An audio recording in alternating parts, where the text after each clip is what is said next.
I got a crazy one for you this time, folks. A crazy book review. Nutso. Crazy. I'm Brian Lee Durfee, author of The Forgetting Moon and The Blackest Heart and The Lonesome Crown, all published by Simon & Schuster Saga Press. I'm telling you, man, I'm going to review a book, series of books. I'm going to start with Genesis, book 1 of Robotech. I bought these things when I was a kid. When I was a kid, man, I thought these things were out of sight. Out of sight, and I've kept my collection, you know. Got them all right here. I think the series eventually ended up being over 30 books long. When I was a kid, I bought the first 12. I still have them here. As you can see, they're very like comic book anime artwork covers. We talk about the covers a lot.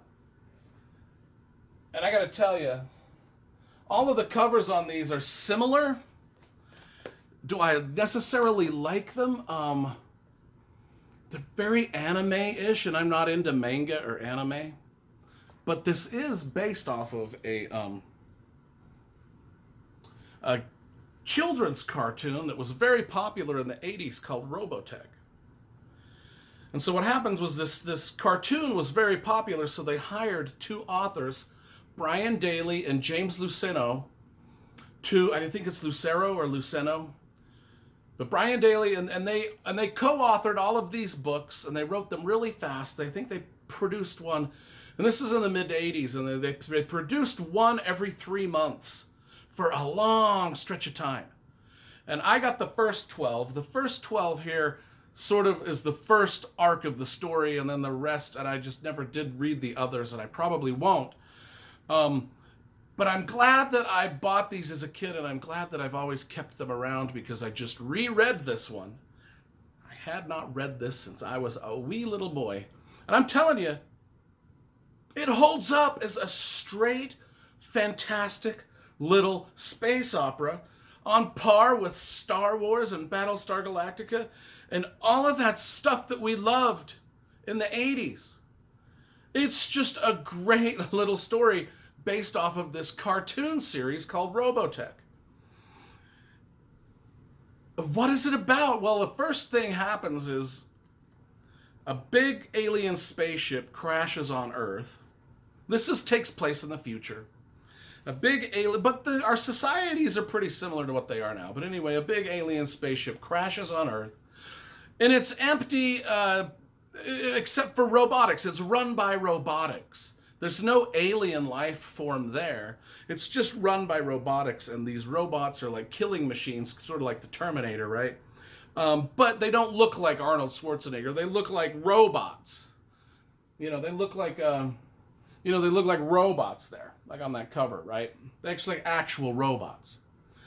But they're mean and brutal, and they kill. But then the humans decide, well, we can get it under control, and so they build, the spaceship is so huge, they can't move it or take it anywhere, so they just build a city around the spaceship called Macros City. They just build it around the spaceship that's crashed, and then they study it for years, and then they start to develop some of the technology that they find in it, and so now the humans have got like robotic technology that's out of sight, and what happens is they like to show it off a lot. They like to show it off. And during one of these show-off things, everybody's gathered to see the new fighter jets, the new robotic fighter jets, and how the pilots can do things that fighter jets have never done. And what's funny is one of the opening scenes is our hotshot pilot, sort of our Tom Cruise Top Gun guy. He's a young teenage kid, but he's the hottest pilot, right? And he just takes one of these old World War I biplanes and screws with, and just flies through the midst of the demonstration of the wonderful new technology. And he actually like outmaneuvers, just in his little biplane, he outmaneuvers all of the fancy new fighter jets, and just he makes a mockery of the whole thing because he's just a better pilot than even the guys flying the new technology. But it's a great little opening, and it sets up every character, because every character that's in the story is sort of watching this event happen. You know, all the generals and all the Russian generals and all the American generals, and the Chinese people, and they're all just kind of watching this going. And our story is set up right there with our hotshot pilot, and he meets one of the spectators named Min Mei, who I remember vague bits and pieces of this. And I remember one of my favorite characters was the little Asian girl, Min Mei, who's a singer, who's kind of like a wannabe American Idol. They got that going on in it. They got like singing competitions and stuff in this. And she's like, her dream is to be a singer, and she's watching this hotshot pilot, foil everyone's, spectacular display, and everybody just loves it because the hotshot pilot in the little goofy plane like outflew everybody in the high-tech stuff, and it's just wonderfully set up. And it's because they hired two good writers to collaborate on this. I mean, if you know who Brian Daley and James Luceno are, they went on to write a lot of the Star Wars Legends books. Like Brian Daley did the Han Solo at Star's End, Revenge. He did a lot of the Han Solo books. And the other writer, James, he did a bunch of the Star Wars. So they hired really super competent guys. And this is very, very well written. As a writer myself, I was just stunned at how actually entertaining this was, even for me as an adult. And not only that, but it's bloody gruesome. I mean, I remember even the cartoon show, a lot of the characters die. For such a small book, they do introduce a ton of characters in this. Not only the good guys, and the medium guys and the bad guys, but they introduce everybody. I mean, everybody is introduced in this, and there's a ton of characters, and not all of them survive. And I remember as a kid getting through 3 or 4 books into this, and some of these cool, awesome characters are dying.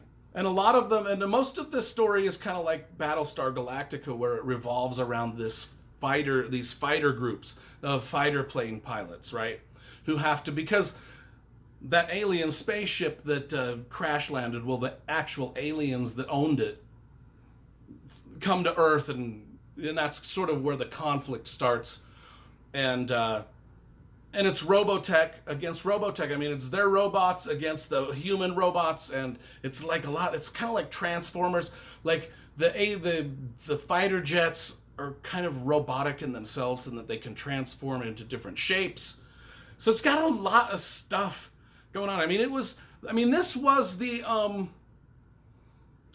the precursor to a lot of really popular 80s things like Transformers and space operas and a lot of that stuff. I mean, Robotech kind of did it first and kind of did it better in a lot of ways. Well, especially Transformers. God, those movies were crap. I never watched the cartoon, but the movies, oh my lord. Don't even get me started. I remember the Robotech robots were way better and way cooler than the Transformers. And it's just a great little story about this hotshot fighter pilot and his little wannabe American Idol girlfriend and all of the characters that sort of surround them. And it's like Top Gun meets Transformers meets Battlestar Galactica meets Star Wars meets the Terminator meets every manga you've ever read and every anime.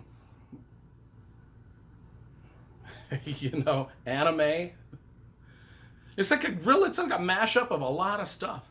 And it's super fun and super well written and super bloody and gory. Even some of the opening scenes in this where they're exploring through this crashed spaceship and these robots are killing the explorers. I mean, it's a gut punch.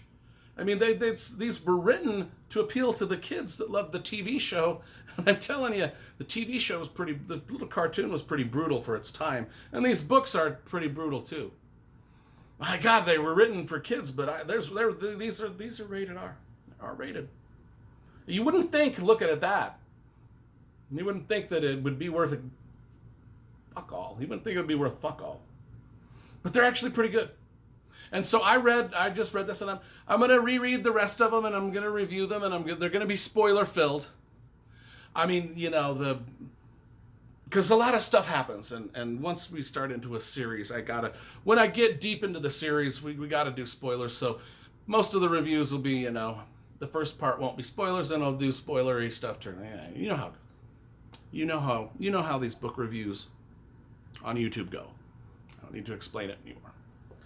But I give, this first Robotech book, Genesis, delightful, surprising, nostalgic 8.5 out of 10.